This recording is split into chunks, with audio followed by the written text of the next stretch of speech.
നാളുകൾക്ക് ശേഷം welcome back to my channel. നമ്മുടെ ഈ ഒരു ചാനൽ പുതിയതായിട്ടാണ് കാണുന്നതെങ്കിൽ ഞാൻ സൂര്യ, ആലപ്പുഴയിലെ ഒരു ചെറിയ മൂലയ്ക്കുള്ള ഒരു ചെറിയൊരു വ്ളോഗറാണ്. കുറെ നാൾക്ക് ശേഷം ഇന്നൊരു ലോങ് വീഡിയോ ആവാന്ന് വിചാരിച്ചു. ഇന്നപ്പോ എന്താ ഒരു ചെറിയ ഓണം ഷോപ്പിംഗ് ആണ്. ഞാൻ 2 ദിവസമായിട്ട് അമ്മ വീട്ടിലാണുള്ളത്. പിള്ളേർക്ക് സ്കൂളിൽ ഓണപരിപാടി ഉള്ളത് കൊണ്ട് നമുക്ക് അവർക്ക് ഡ്രസ്സൊക്കെ എടുക്കാനായിട്ട് പോകണം. അപ്പം എന്റെ വീട്ടിലെ അല്ല, അമ്മ വീട്ടിലെ ഒരു ചെറിയ ഓണം ഷോപ്പിംഗ് കണ്ടാലോ? എന്റെ അമ്മ വീട് വന്നിട്ട് തകഴിയിലാണുള്ളത്. ഇങ്ങോട്ടേക്ക് ബസ് സർവീസ് ഒന്നും ഇല്ലാത്തത് കൊണ്ട് നമ്മൾ അവിടുന്ന് ഓട്ടോ പിടിച്ചിട്ടാണ് വന്നിട്ടുണ്ടായിരുന്നത്.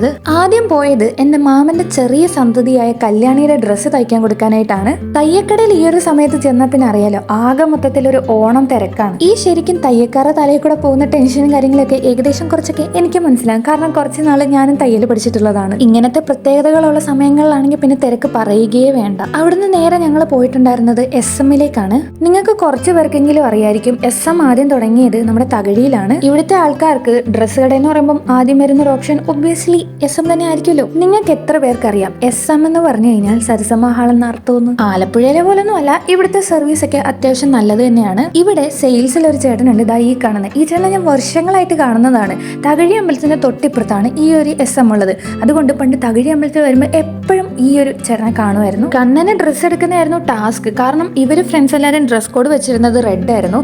ഈ കടയിൽ വന്നിട്ട് ഉള്ള 2 റെഡ്, ഒരെണ്ണം ചെറുതും ഒരെണ്ണം അവന് വലുതുമായിരുന്നു. കണ്ണൻ ആക്ച്വലി പെട്ടെന്നാണ് നീളമൊക്കെ വെക്കുന്നത്. ഇപ്പൊ ഈ വട്ടം ഞാൻ കാണുന്ന പോലെ ആയിരിക്കില്ല അടുത്ത വട്ടം ഞാൻ കാണുമ്പോൾ ആളിരിക്കുന്നത്. മേ ബി എന്റെ അപ്പൂപ്പനെയും മാമനെയും അമ്മയൊക്കെ പോലെ തന്നെ ആയിരിക്കും അവനും വരിക. അവർക്കൊക്കെ അത്യാവശ്യം നല്ല ഹൈറ്റ് ഉണ്ട്. SM-ന്നൊന്നും കിട്ടാത്തത് കൊണ്ട് ഞങ്ങൾ അവിടുന്ന് ഇറങ്ങിയായിരുന്നു. എനിക്ക് സത്യം പറഞ്ഞാൽ ഇവിടുത്തെ കടകളൊന്നും അങ്ങനെ അറിയില്ല. അതുകൊണ്ട് അമ്മായി പറഞ്ഞു, വേറൊരു കട അവിടെ ഉണ്ട്, അങ്ങോട്ടേക്ക് പോകാൻ. ഓണം സമയമൊക്കെ ആകുമ്പോൾ എപ്പോഴും ഇവിടുത്തെ ഈ ഒരു വറക്കുന്ന കടയൊക്കെ വരുവേ. മിക്ക സാധനം 100 ആ ഒരു പ്രൈസ് റേഞ്ചിലാണ് വരിക. ഈ ചെറുതിനെയൊക്കെ വാരി കെട്ടിക്കൊണ്ട് പോയി കഴിഞ്ഞാൽ കണ്ണൊക്കെ എവിടൊക്കെ എത്തുന്നതെന്ന് നമുക്ക് പിന്നെ പറയാൻ പറ്റില്ല. അത് കഴിഞ്ഞപ്പോൾ ഈ ഒരു ചേട്ടനെ കണ്ടു. ചേട്ടനാണോ സ്വാമിയാണോ എന്താണോ, ആ ആൾക്ക് കണ്ണം പൈസയൊക്കെ കൊടുത്തിട്ടുണ്ടായിരുന്നു. പിന്നെ അവിടുന്ന് നേരെ ആ കടയിലേക്ക് ഞങ്ങൾ നടന്നു. ഇനി ഞാനൊരു കഥ പറയാം.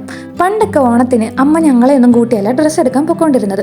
അമ്മയും ബീന എന്ന് പറഞ്ഞൊരു ആൻറ്റി ഉണ്ട്, നമ്മുടെ തൊട്ടപ്പുറത്ത് തന്നെ ഉള്ളതാണ്. നമ്മളൊക്കെ ഒരു ഫാമിലി പോലെയാണ്. അവരുടെ വീട്ടില് ഒരു ചേട്ടൻ, ചേച്ചി, പിന്നെ എന്റെ പ്രായമുള്ള ഒരുത്തനും കൂടെ ഉണ്ട്. അമ്മയും ബീനാന്റെയും ബെസ്റ്റ് ഫ്രണ്ട്സാ. ഇവർ 2 പേരും കൂടാണ് ഡ്രസ്സ് എടുക്കാൻ പോകാറ്. അതുകൊണ്ട് എന്താ, നമുക്കൊരു സജഷൻ പോലും ഇല്ലായിരുന്നു. ഇവര് പോയിട്ട് എന്തെടുത്തോണ്ട് വരുന്നോ അതായിരിക്കും നമ്മുടെ ഓണക്കോടി. അതൊക്കെ വെച്ച് നോക്കുമ്പോൾ ഇപ്പോഴത്തെ പിള്ളേർക്ക് സ്വർഗ്ഗമല്ലേ. ബൈ ദ ബൈ, നമ്മുടെ കണ്ണന്റെ ഡ്രസ് കോഡ് സെറ്റ് ആയിട്ടുണ്ട്. അങ്ങനെ ഫൈനലി അവൻ ആഗ്രഹിച്ച പോലെ ഒരു ഷർട്ട് അവന് കിട്ടിയിട്ടുണ്ട്. ലാസ്റ്റ് ഞാൻ ഇവനിട്ട് ഒരുങ്ങിയിട്ടുള്ള ഫോട്ടോ ഒക്കെ കൊടുത്തേക്കാവേ. ഞാൻ ഇവനോട് ചോദിച്ചു, മോനെ ഈ റെഡൊക്കെ എന്ത് ഡ്രസ് കോഡാ? പച്ചയൊക്കെ അല്ലേ സാധാരണ ഓണത്തിന് എല്ലാവരും എടുക്കാറുണ്ട്. പിന്നെ ഞാൻ ഓർത്തു പിള്ളേരുടെ ഇഷ്ടമല്ല, എന്തെങ്കിലും കാണിക്കട്ടെ. പൊന്നു മോനെ, എന്നെ വെച്ച് ചോറല്ലാതെ വേറെ അനക്കുള്ള ഒരു സാധനം ഇല്ല. പണ്ട് ലാൻഡ് ഫോണിലൊക്കെ ഇട്ട് കുത്തി കളിക്കുന്ന പോലെയാണ് കൊച്ചന്റെ വൈകിട്ട് കുത്തി കളിക്കുന്നത്. പിന്നെ ഞാൻ തിരിച്ചൊരു കുത്തു കൊടുത്തപ്പം എല്ലാം ശരിയായി.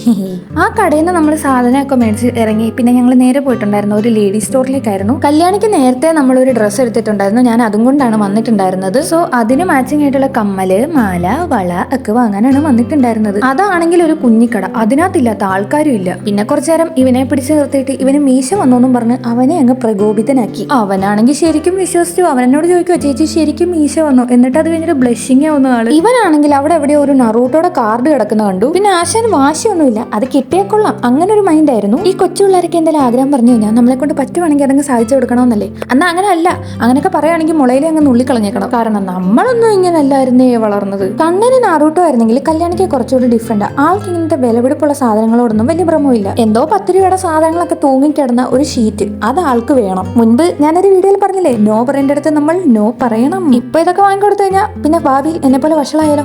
അത് വേണ്ട, ചുമ്മാ പറഞ്ഞതാ. പോകുന്ന വഴിക്ക് എന്റെ കസിൻസിനെ കണ്ടിട്ടുണ്ടായിരുന്നു. പിന്നെ അവിടുന്ന് നേരെ പച്ചക്കറി കടയിലേക്കാണ് പോയത്. സത്യം പറയാലോ, എനിക്കൊരു കാര്യം ഇവിടുന്ന് മനസ്സിലായി. ഈ പിള്ളേർക്ക് വേണ്ടാത്ത സാധനങ്ങളൊന്നുമില്ല. അവിടെ ചെന്നപ്പോൾ അവർക്ക് ബജ്ജിമുളക് വരെ വേണം. ഈ കണ്ണിന് കുളിർമയേകുന്ന സാധനങ്ങളൊക്കെ പിള്ളേർക്ക് ഭയങ്കര ഇഷ്ടമാണെന്ന് തോന്നുന്നു. എനിക്ക് തോന്നുന്നു മാമനോട് ഇനി ആന വരെ മേടിക്കാൻ പറയേണ്ടി വരും. ഈ വക ഐറ്റംസ് തിന്നാൻ ഇഷ്ടമല്ലെങ്കിലും കാണാൻ ആ ചേട്ടിക്ക് ഭയങ്കര ഇഷ്ടമാണ്. കണ്ണൻ ഒരു ചെറിയ കഴിവും കൂടെ ഉണ്ട്. ആള് ഫാബ്രിക് പെയിന്റ് ഒക്കെ ചെയ്യും. അപ്പൊ പിന്നീട് പോയത് അവന് വേണ്ട ക്ലോത്തും അതേപോലെ തന്നെ കാർബൺ പേപ്പറും വാങ്ങാനായിട്ടാണ്. കണ്ടില്ലേ എന്റെ കുഞ്ഞിന്റെ കണ്ണ് എങ്ങോട്ടൊക്കെയാ പോകുന്നതെന്ന്. ഇവള് പ്രകോപിതയാവോ എന്നറിയാനായിട്ട് ഞാൻ അവിടെ കിടക്കുന്ന ബോളും കാറും ഒക്കെ കാണിച്ചു കൊടുത്തു. പക്ഷെ പുള്ളിക്കാരിക്ക് അതൊന്നും അല്ല വേണ്ടത്. അവക്ക് ആ ടോയ്ലറ്റ് കഴുകുന്ന ബ്രഷ് ആണെന്ന് തോന്നുന്നു ഇഷ്ടപ്പെട്ടത്. അതിൽ തന്നെ പിടിച്ചിരിക്കുമായിരുന്നു. അപ്പോഴാണ് ഈ ഒരു മാസ്ക് അവിടെ തൂങ്ങിക്കിടക്കുന്നത് ഞാൻ കണ്ടത്. അന്നേ ഒന്ന് പേടിപ്പിച്ചേക്കാം. സംഭവം 100 അല്ല 200 അല്ല 300% വർക്കൗട്ടായി. ഇനി ഈ കാണിക്കുന്ന സ്നേഹം എന്തിനാന്ന് നിങ്ങൾക്ക് മനസ്സിലായോ? ആ കടയിൽ ഒരു സ്ലൈം ഇരിപ്പുണ്ട്. ഇപ്പൊ ഞാനത് മേടിച്ച് കൊടുക്കണം. ഞാനൊരു തൊഴിലില്ലാത്ത അൺഎംപ്ലോയിഡ് ലേഡിയാണെന്ന് കുട്ടിയെ എങ്ങനെ പറഞ്ഞ് ഞാൻ മനസ്സിലാക്കും? യൂട്യൂബിൽ നിന്ന് എന്തെങ്കിലും കിട്ടട്ടെ, 2 സ്ലൈം ഞാൻ വാങ്ങി തന്നിരിക്കും. കടയ്ക്കകത്ത് കിടന്ന് ബഹളമായപ്പോ ഞാൻ പിന്നെ പിടിച്ച് പുറത്തിറക്കി ഓട്ടോയും കാറും ഒക്കെ എണ്ണാൻ പറഞ്ഞ് നിർത്തി. എണ്ണ അടുത്ത് കഴിഞ്ഞപ്പോ പിന്നെ അടുത്ത ട്രിക്ക് ഞാൻ പുറത്തെടുത്തു. എന്റെ കൈ പിടിച്ച് കറങ്ങിക്കോളാൻ പറഞ്ഞു.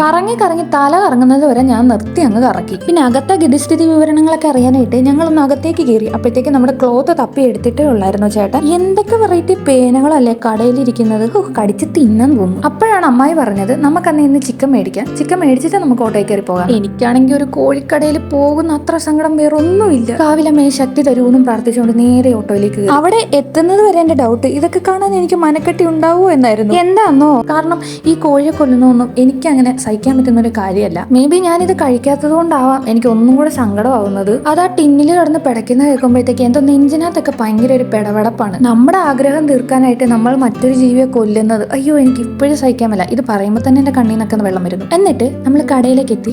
ഇതുവരെ ശബ്ദങ്ങളൊന്നും കേൾക്കാത്തത് കൊണ്ട് ഞാൻ വിചാരിച്ചു ഓൾറെഡി കട്ട് ചെയ്ത ചിക്കൻ പോയി മേടിച്ചാൽ മതിയാവുമെന്ന്. അന്നേ പിന്നെ പ്രശ്നമൊന്നും ഇല്ലല്ലോ എന്നും പറഞ്ഞ് ഞാൻ ഓട്ടോയിൽ അങ്ങനെ അങ്ങ് പിടിച്ചിരുന്നു. അമ്മായി അവർക്ക് ഈ സ്ലൈം മേടിച്ചു കൊടുത്തിട്ടുണ്ടായിരുന്നു കേട്ടോ. ഈ മൂക്കട്ട ഉണക്കിരിക്കുന്ന സാധനം എങ്ങനെയാണ് ഈ പിള്ളേർക്ക് ഇഷ്ടപ്പെടുന്നതെന്ന് എനിക്ക് എങ്ങനെ നോക്കിയിട്ടും എങ്ങനെ ആലോചിച്ചിട്ടും മനസ്സിലാവുന്നില്ല. എല്ലാം സഹിക്കാം, ഇതിനൊരു കെട്ട മണമാണ്. ഇത് ചെയ്യുമ്പോൾ ഭയങ്കര സാറ്റിസ്ഫാക്ഷൻ ആണ് ഞാൻ പറഞ്ഞു കേട്ടിട്ടുണ്ട്. അതുകൊണ്ട് ഞാൻ ഇതിലേക്കൊന്ന് കൈ മുക്കി നോക്കി. എന്നിട്ട് മണത്ത് നോക്കിയപ്പോഴും അയ്യോ അന്യായ വൃത്തികെട്ട മണം. എന്ത് പറയാനാ, അപ്പോഴാണ് ഞാൻ ആ കോഴി പിടയ്ക്കുന്ന ശബ്ദം കേട്ടത്. എന്റെ കണ്ണിന്നൊക്കെ ശരിക്കും വെള്ളം വന്നു.